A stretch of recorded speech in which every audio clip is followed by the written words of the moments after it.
Kin Live, magazine proche du Kinois. Kin Live, la vie à Kin. Bozwa mo meseno ya kolanda bansango na lokota lingala na nzela Kin Live totombeli bino boyi malamu bansango na mukuse yango yo mbula matadi ekolo Congo démocratique elingi kolengela tripartite na Union européenne pe MONUSCO na ntina ya koluka biyano kolandisama na mukano ya Union européenne ya kolongola na marché na ye café pe kakao kouta na ekolo Congo démocratique. Bakinois babengami ya kotambola librement na ba occupation na bango na eleko o ya bafeti mbela ya commissaire provincial ya police ville ya Kinshasa Blaise Kilimbalimba na libaku ya caravane motorisée alengelaki na pokwa ya lundi pona ko rassurer peuple kinois et sécurité ezali renforcée na justice koleka motango ya bakangami kama na boloko ya Chikapa na ituka ya Kasai basili kozwa bonsomi na cadre ya ko-humaniser système pénitentiaire ya Congo démocratique. Ministre d'État ya justice Constant Mutamba asili kopesa bango ba condition. Cellule ya communication ya maître Samuel Mbemba etie pole na likambo ya bokangami ya Merdi Mazenga pe ekebisi parti en vol nokite bakambi na bango bakozala traduit en justice. Simako contrôleur ville ya Kinshasa école RDC Afrique pe mokili toyaka liboso na bino pona hotel Samanso tokutana kinango ignorance à la terre moko na moko ay baboko be masolo ne tolobi Kin Live magazine proche des Kinois. Kin Live, magazine proche du Kinois. Kin Live, la vie à Kin. Bonne année bandeko balandi ya manaka Kin Live o mesana kopesa bino bansango ya solo na lokota ya lingala na limemia pe botosi édition lelo ekofungwama na bansango oyo. Bakinois babengami ya kotambola librement na ba occupation na bango na eleko oyo ya bafeti mbela ezali ya commissaire provincial ya police ville ya Kinshasa Blaise Kilimbalimba na libaku ya caravane motorisée alengelaki pona kotalisa na population ete police ezali ko sécuriser bango pe biloko na bango. Nalikanisi ya mokonzi ya police na Kinshasa carnaval motorisé ya mituka anti-émeute pe ya patrouille ya police na ya FARDC elengelamaki na pokwa ya lundi 30 décembre 2024 na babalabala minene ya capitale. Pona commissaire et divisionnaire adjoint Blaise Kilimbalimba ezali na ntina ya ko rassurer population ete sécurité ezali renforcée na eleko oyo ya bafeti ya suka ya mbula. Carnaval motorisé oyo esalami na eleko opération ndobo ya kokanga bakuluna epesi bambuma na yango na koyoka numéro 1 ya police na Kinshasa ba action oyo ekokoba po ete kimia ezonga mobimba na capitale ekolo Congo démocratique.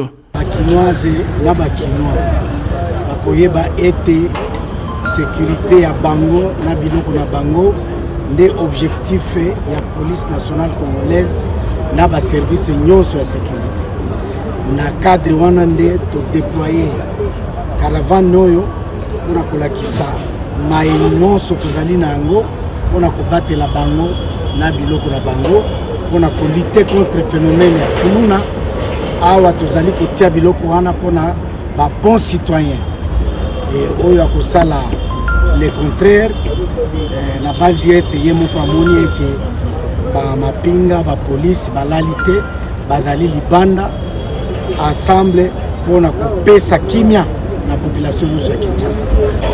Biso to sécurisaka avant, pendant et après. Ndenge tozali boye dispositif wana ekozala maintenir kino kimia penza ekokota tobakisi makoki pona kotia penza kimia tina muzindo. Donc tokokoba ezali suka mbula tozali kokende nango kino bafete kosila pe police ezali kaka na kobatela bato na biloko na bango. Tolobi Tiboko Yoka. Mbula matadi ekolo Congo démocratique elingi kolengela tripartite na Union européenne pe MONUSCO na ntina ya koluka biyano kolandisama na mukano ya Union européenne ya kolongola na marché na ye café pe cacao kouta na ekolo Congo démocratique. Cette mesure ne doit pas se justifier parce que il n'y a pas de cacao et de café qui sont plantés au moins à l'an 2024 qui vont produire en 2024. Parce que les cafés et les cacao n'ont que 3 ans pour commencer la production. Donc si on a certifié les cafés et les cacao en 2024, on ne peut pas dire que non, notre café et notre cacao va subir la rigueur du règlement, étant donné qu'il faut attendre 3 ans pour se rassurer que le café qui a été produit l'a été en faisant de la déforestation. Donc c'est une amalgame qui nous a amené, nous gouvernements, à pouvoir communiquer à l'opinion et à annoncer quelques mesures. La première mesure, c'est que nous, on ne va pas prendre des décisions épidermiques. Nous allons renforcer le dialogue avec l'Union européenne, une tripartite, Union européenne, MONUSCO et gouvernement. Pourquoi la MONUSCO? Parce que la MONUSCO est déployée dans toutes les parties où il y a les conflits pour certifier que les champs desquels sont ici les productions de cacao ne sont pas des champs qui sont défrichés à partir des forêts. La MONUSCO va participer à la tripartite. L'Union européenne, c'est pour expliciter les règlements qui a été voté par son Parlement. Le gouvernement, c'est pour dire exactement ce que je viens de vous dire, pour que la RDC sorte de la liste des pays qui sont listés parmi ceux qui ont détruit l'environnement. Na message na peuple congolais, Martin Fayulu Madidi a sengi libération, il y a des prisonniers politiques. Pe abengi peuple congolais, il y a kokanganzela na likanisi ya kobongo la mobeko likunzi na eleko oyo mboka ezali na bitumba. Leader il a décidé à dénoncer peu faiblesse, il y a diplomatie congolaise oyo etalisi na molongo mobimba ete ba FDLR bazali na responsabilité ya Congo RDC. Notre armée est abandonnée. Na message na peuple congolais na libaku ya mobu ya sika 2025, mokonzi ya décidé Martin Fayulu Madidi a telemeli lisusu likanisi ya kobongola mobeko likunzi mokonzi ya mboka Félix Tshisekedi ya bandaki candidat na mapona me mokonzi ya mboka na 2023. Martin Fayulu atalisi ete na eleko mboka ezali na bitumba pe eteni monene ya mabele to 133 localités ezali occupé na barebelle likanisi ya lolenge wana ezali na esika te pe abengi peuple congolais ya kobundisa yango. Dans ces contextes désastreux, le régime choisit une fuite en avant en ouvrant de manière inopportune le front d'un éventuel changement ou d'une révision de la Constitution. Nous ne laisserons pas cette tentative de manipulation aboutir. En ce temps de crise, il n'y a ni nécessité, ni opportunité pour un tel projet. La Constitution n'empêche pas de doter nos forces armées de moyens efficaces. La Constitution n'empêche personne de libérer les 130 territoires. La Constitution ne donne pas non plus les droits de dilapider les deniers publics. Un régime incompétent peut changer la Constitution 100 fois.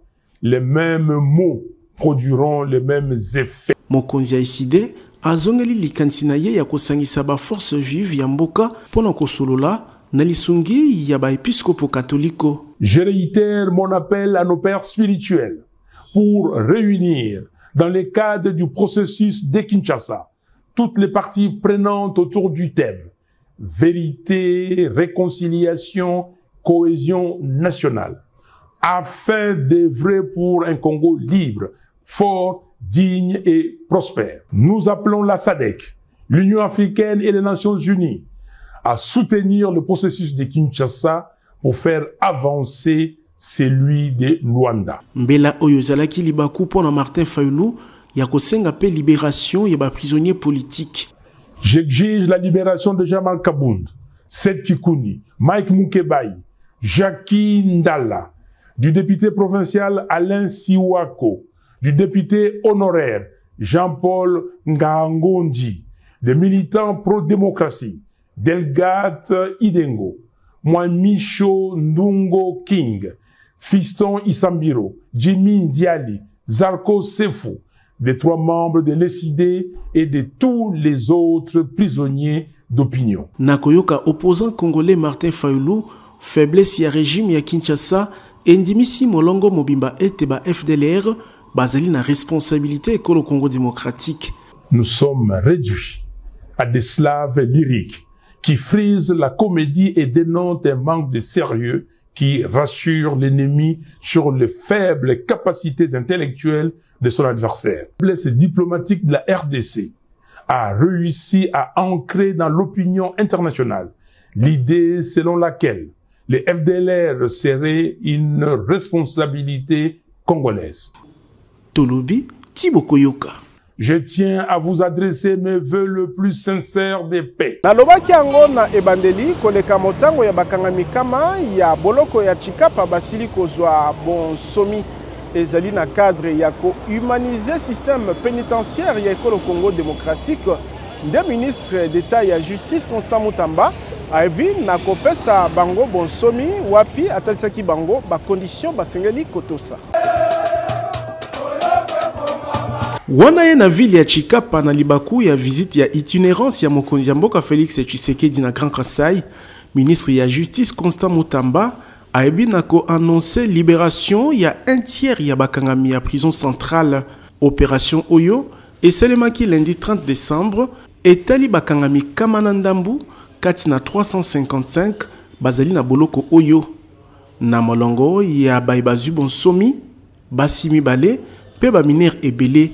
Mukano Oyo ezeli na tina ya ko désengorger ba boloko. Prison centrale ya Chikapa na pesi merci na mokonzi na biso papa Mutamba.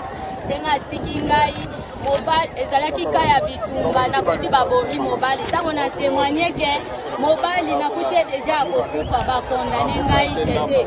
Ezaka kayo moto sali ka oyo na lobi kete ba meminga na prison na miretrouver na prison ba condamné ngai 2 ans.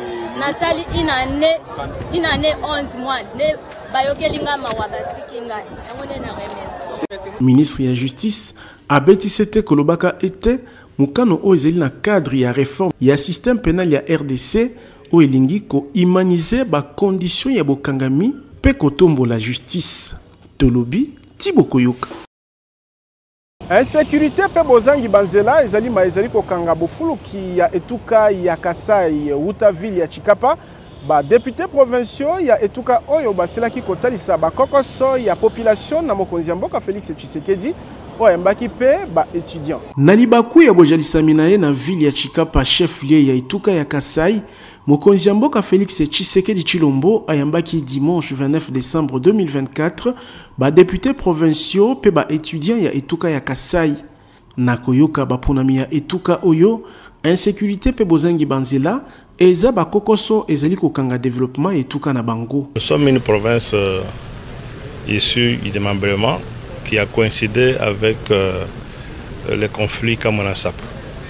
Et là, nous avons un problème de sécurité terrible parce que tous les éléments de sécurité qui étaient envoyés ici, ils ne sont plus rentrés là où ils étaient venus. Ils sont restés dans notre province pour semer la désolation en pillant, en commettant beaucoup de dégâts au sein de la population. Nangambu ya ba étudiant balobelaki likambo ya déplacement pe ba difficulté to ba kokoso ya système LMD. Il y a d'abord le problème de la mobilité des étudiants en fait, parce que là les sites, non seulement ici en ville, même en milieu ruraux, vous allez comprendre que les sites de nos universités et instituts supérieurs sont à distance de nos domiciles. Alors, quitter nos maisons vers là-bas, c'est à distance, mais on n'a pas une mobilité qui nous permet d'y arriver sur les sites.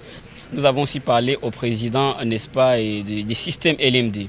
Les systèmes peuvent aussi être très bons, mais on n'a pas doté tous les matériels nécessaires et aussi la capacitation, n'est-ce pas, des enseignants. Boiba ete Chikapa na etuka ya Kasai, ezali ete nyasuka ya itinérance ya mokonzi ya mboka Félix Tshisekedi na espace Grand Kasai, sima ya Kananga, Pembunjimai. Tolobi, Tiboko Yoka. Cellule ya communication ya maître Samuel Mbemba Kabuya esili kocha pole na likambo ya bokangami ya merdi Mazenga pe bakebisi lingomba politique en vol ya Delice Sanga nokite bakambi na yango bakozala traduit en justice. Contrairement ya bansango ya lokuta ezali kotambola na ba réseaux sociaux, bokangami ya Merdi Mazengo membre ya Envol ezali arrestation politique T. Na mise au point ya mardi 30 décembre 2024, cellule ya communication ya maître Samuel Mbemba Kabuya etalisi ete membre ya lingomba politique ya Delice Sanga akangami pona viol pe imputation dommageable. Ezali na tina te kobuka lokuta. Ndeko oyo Merdi Mazengo azali ya kokangama pamba te a commettre ba infraction mibale. Infraction ya liboso asala ki viol. Infraction ya mibale na bikoma komana ye na réseaux sociaux akei kokoma makambu ya lokuta contre maître Samuel Mbemba Kabuya. Bino moko boyebi ndeko moko baute kokanga il y a pas longtemps dans l'Assemblée nationale azali ko usurper qualité ya ba député. Alors ndeko oyo Merdi na motema mabe na ye akoseli honorable Samuel Tanda makambu ke mutuana azalaki suppléant ya premier suppléant ya Samuel Mbemba Kabuya. Alors eloko ezali ya lokuta lokola oyo wana na mukili na mona yango te. Ndeko oyo azali propagateur de faux bruit. Cellule ya communication ya maître Samuel Mbemba Kabuya et kebisi na libaku oyo parti en vol kolobaka ete soki bakobi bakambi ya lingomba politique oyo bakozala traduit en justice. Plainte ezalaki déposée contre ye malheureusement nata wana komaka babiloko wana akimaki na Brazzaville. Tango azongi justice etieye maboko. Tozali ko dénoncer avec la dernière énergie campagne ya diabolisation, campagne ya sap oyo ezali mené na ngambu ya parti en vol. Et puis to mettre bango en garde. Soki ba bandeli lisusu makambo oyo ba voka na biso bazali déjà instruit de manière à ce que ba déposer plainte contre les responsables statutaires ya parti ya Deli Sesanga. To koki soko mokete kolinga batu ya bitema mabe ba dongolo miso ba anéantir be fort oyo mwana mboka Samuel Mbemba Kabuya azali ko sala pona Congo. Le 23 octobre 2024, Merdi Mazengo atambusaki na nzela ya ba réseaux sociaux était député ya lokuta Israël Bondo azalaki premier suppléant ya Samuel Mbemba pena kanda acha mona na ya mwasi na Assemblée nationale likambo oyo ezali lokuta monene etalisi cellule ya communication ya vice-ministre Samuel Mbemba oyo ekobi ete justice ekosala mosala nango pamba te tozali na état de droit. Tolobi Tiboko Yoka. Na commune ya Kisenso mingi penza na quartier Riflar ba soldat ya garde républicaine babomi ba policier mibale na koyoka population ya eteni wana police ezali ko trakase bango makasi kutu identité ya baebazu masasi e banité. Ba policier bozali komona na mabele balali pongite kasi bakufi sima kozwa masasi. Tozali na quartier Riflar na commune ya Kisenso na koyoka population na butu ya samedi 28 décembre bapotanaki na ba soldat ya garde républicaine oyo balingaki ko récupérer ba civil police tchaki maboko lokola incompréhension ekotaki masasi ebetamaki pe ba policier mibale bakufaki sur place. Selon bandeko babika kanari Riflar bazali mal à l'aise kolandisa mana tracasserie policière mikolo nyonso na eteni oyo.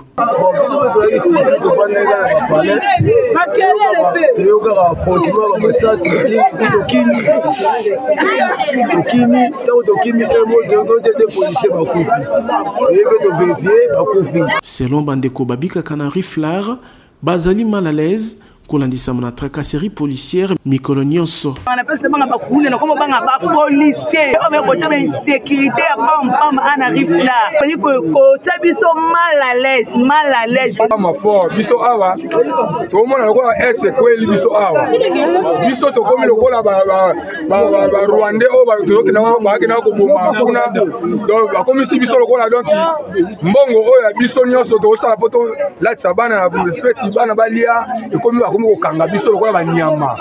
Tolobi Tiboko Yoka. Totikala kaka na commune ya Kisenso kasi na quartier Kitomesa criminel pe moyibi o amesana ko yiba butu nyonso na bandaku ya eteni wana ya capitale Kinshasa sima ya ko yiba selaki ko chama maboko na bakolo lopangu pe population esengi na bakonzi akende musika pamba te azali danger public. Lokola baloba 99 jours ezalaka ya moyibi moko ya Nzambe ekokaki pona criminel oyo amesana kokotela batu na bandaku na butu pona koyiba biloko pe kosala makama ya ndenge na ndenge. Na butu ya vendredi kobima samedi 28 décembre, elenge mobali oyo akotelaki ba famille ebele na balabala Mandrandel na quartier Kitomesa na commune ya Kisenso. Pesima ya koyiba biloko elongo na baninga na yebi pai mosusu ayaki kosuka esika basimbaka te pe batie maboko.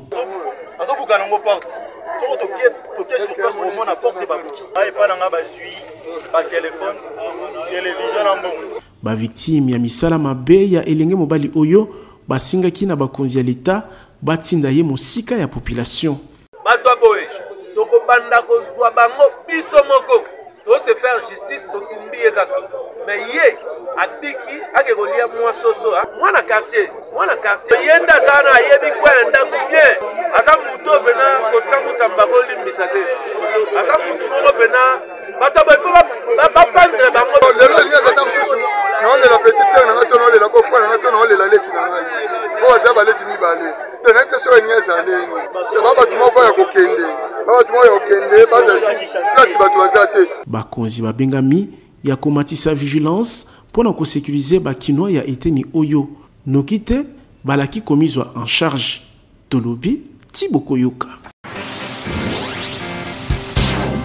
Kin Live, magazine proche du Kinois. Kin Live, la vie à Kin.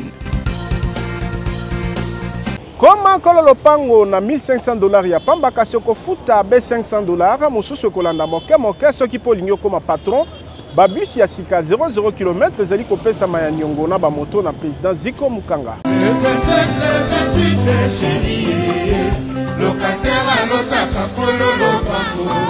Soki olingi otika kolotaka kololo pango na suka ya sanza pe kolongwa na vie ya kilocataire na Kinshasa, président Ziko Mukanga Makila Lumumba acheli bisomi bange na ba concession Mukanga 1 na commune ya Ntele pe Mukanga 2 na commune ya Maluku po okoma kololo pango. Na ba concession na ye, lopango ya 20 sur 20 ezali na $1500 ya pamba, kasi okofuta avance ya $500 ya pamba o etikali okofuta moke pendant 12 mois. Avantage okozwa nulle part ailleurs, na ba concession Mukanga MPD, ba dépôt ya mabaya, ba dépôt ya ciment, ya batol, pe ya ba barre de fer nyonso ezali sur place pour faciliter construction na yo. Ba forage ya mai pe mibange na ba groupe électrogène ezali pona ko alimenter ba quartier Mukanga. Avantage mususu ezali paysage ozali komona lokola kaka na Ottawa mopepe kitoko na yango. Ba visite ezali organisée jeudi nyonso na quartier Mukanga 2 na commune ya Maluku pe chaque samedi na quartier Mukanga 1 na commune ya Ntele. Kasi pona ko silisa chômage na RDC, président Ziko Mukanga aye na opération comme patron. Azali kopesa moto ya 2 pneus na $1300 ya pamba, avance $400 ya 3 pneus na $4500 ya pamba, avance ya $2000 ya pamba. Pe ba bis ya VIP ya transport na $30000 ya pamba, avance $10000. Ozwi bis ya sika 00 km o etikali okofuta malebe kino na suka. Adresse tozali na 2e niveau ya galerie Efra na numéro 42 ya avenue Victoire, quartier Kauka na commune ya Kalamu. Kobuka na tendeko, opportunité epesa melio na président Ziko Mukanga Makila Lumumba o azali kokokisa vision ya chef de l'État Félix Tshisekedi na président Ziko ki locataire pe chômage et sili na RDC. Tolobi Tibokoyoka. Kati na 15 kuluna bachamaki maboko na commune ya Ngaba, 12 basili kozwa etumbu ya 20 ans ya boloko. Mukano ya tribunal militaire garnison ya Kinshasa Matete likambo oyo esepelisi bugumesi ya commune ya Ngaba o atalisi ete na commune na ye oya komeka kuluna akozwa etumbu. Tribunal militaire ya garnison ya Kinshasa Matete ebaki na kopesa bitumbu na ba criminel urbain oyo bazalaki kolandelama na procédure ya flagrance pour le terrorisme urbain. Katina 15 o bachamaki maboko na commune ya Ngaba na cadre ya opération Ndobo P0 Kuluna, 12 basili kozwa etumbu ya 20 ans ya boloko pe misatu bazalaki libéré pour na bozangi ya ba preuve na tribunal militaire.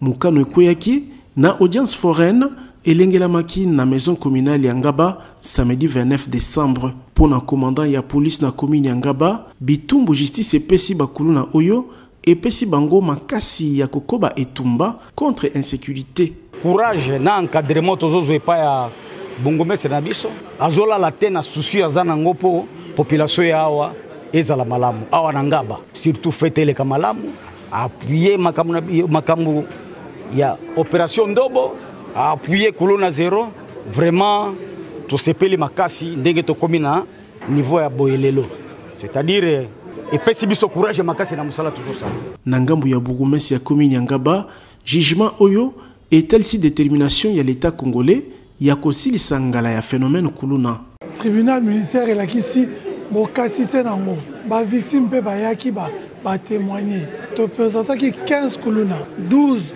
bazui peine il y a 20 ans de prison. Pendant la kisaka, musala kuluna eza lifuta te. Oya ko mekalisu na Ngaba. Soko semaine no soko salama ne bazawana bake prison. Mingi kutu babiki na liwa pona babongaki mutu te. Pona Aimé Lolinga azali pene ya kolengela ba procès ya boye poso nyonso po ete population ya commune na ye batambola na kimia ezala na butu to pe na moi. Tolobi Thibaut Koyoka. Bokono ya misu na mino ekomi kozolo biko na bokasi ya fondation Oila na nzela ya clinique ophtalmologique super optique pe dentaire oezwami na rond-point Ngaba na esika bazwaka transport ya Zando. Eloko neloko ezalaka na ngonga nango soki lobi ezalaki milelo ngonga kozolo biko na bokono ya mino pe ya misu ekoki po fondation Oila ememeli bana ya Kinshasa ya basi pe mibali na bakongole nyonso ba matériel ya génération ya sika pona kobikisa bango na nzela ya clinique ophtalmologique super optique oyo ezali na ba service spécialisé ndakisa ophtalmologie pona kobikisa bokono ya misu ata oyo balembana na ba matériel moderne oyo ba soin ezali kopesa lokola kaka na mikili ya poto bongo ba lunette tozali na ba verre progressif double foyer pe simple vision ya ba marque nyonso pe pona ba bourse nyonso traitement ya ba verre photo gré anti-reflet photo max pour na bakumbi mituka bakumbi wewa ezala ba ibasa elaka ba smartphone pe ordinateur ezo salama na super optique esili wana te mobange na cabinet dentaire moderne pe ezali maladie ya minu esili kozwa lobiko na ba équipement ndakisa fauteuil moderne oyo ovandi netomati na cheval pasi bosana lobiko ezali koya chirurgie dentaire ya ba sorte nyonso ezali kosalama minu ekatana osekaka lisusu te awa minu ezali kozonga mobimba pamba te ba prothèse ya ba forme nyonso ezali kosalama soki minu ekoma sali te super optique ezali kosukola pe blanchisserie dentaire ezali minu ezonga kongala lokola mapata radiologie dentaire pe ezali nyonso na prix ya bana mboka adresse tozali na rond-point Ngaba en face ya station Kobile esika bazwaka transport ya Zando maladi na yo ezwi lobiko tolobi Thibaut Koyoka. Kovoyager na mikili ya poto ezali soldé na agence de voyage Tour du Monde Service na promo fin d'année na $800 ozwi visa aux États-Unis, Canada pe Europe. Kaka ndenge bayibatalelaka Nzambe bayokisamaka soni te Congolaise na Congolais oyo balukaka visa na nzela ya agence de voyage Tour du Monde Service bamonaka mikili ya poto na facilité lokola ba expert na mambi matali ba démarche ya kozwa visa mayele na expertise ya TMS et pesi ba kinoise na ba kinois en particulier pe ba Congolais en général et belé ba visa ya kokende na Canada, États-Unis, Europe n'espace Schengen pe bipai na bipai. Lokola na Tour du Monde Service ezalaka un coup une flamme. Charlène Banza o asalaki confiance na TMS azwi visa na ye ya Canada ndenge bozali komona na bilili bomo meseno ngulu ya kapela pentaba eliamaki sans plaignant lolenge ya kopesa Kinshasa au revoir. Ngapi na salaki confiance ya moto pomia. Donc c'est sûr c'est vrai. Lokola TMS asukisaka ba démarche na ye na nzela te Charlène Banza azalaki accompagné na ba équipe ya TMS na aéroport ya Njili wapi azoki mpepo pona kokende Canada tala ye na Montréal bisengo na bisengo TMS wana kati ya Canada tomolani basali musala kitoko makasi moto akosa yo te ndeko adresse ya kozwa visa na facilité ezali kaka Tour du Monde Service méga promo fin d'année pe ezali na $800 ya pamba okei mikili ya poto na pete.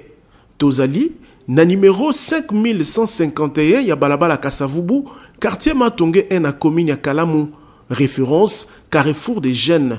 Kasi pour na ba réseaux sociaux, landa TMS na page certifiée po ba dongolo misu o bazali ko pola ebele a 0 ba komi ko sala nyamu kino na ba page Facebook. Ba komi la paiement na TMS visa nde visa. Tolobi Tiboko Yoka. Kin Live, magazine proche du Kinois. Kin Live, la vie à Kin. Awande magazine Kin Live sukisi mubu 2024 sili. Tozala kina esengo kozala elongo na bino uta janvier kino suka ya décembre 2024. Peto tondi bino botondi na fidélité bozeli kokoba kotalisa na bansango ya solo pesa melaka bino na lokota lingala na nzela ya Kin Live na limemia pe botosi nyonso kasi tika na tombela heureux 12e anniversaire ya mariage na molonga inangai princesse Mbumbu Ntanga pamba te tokokisi mbula zomi na mibale uta tokwelana totondi bino botondi sima kamera ezalaki Fabrice Ebengo Peggy Dombele botika na kimia na bota na bino Kin Live ezali kokoba. Kin Live, magazine proche du Kinois. Kin Live, la vie à Kin.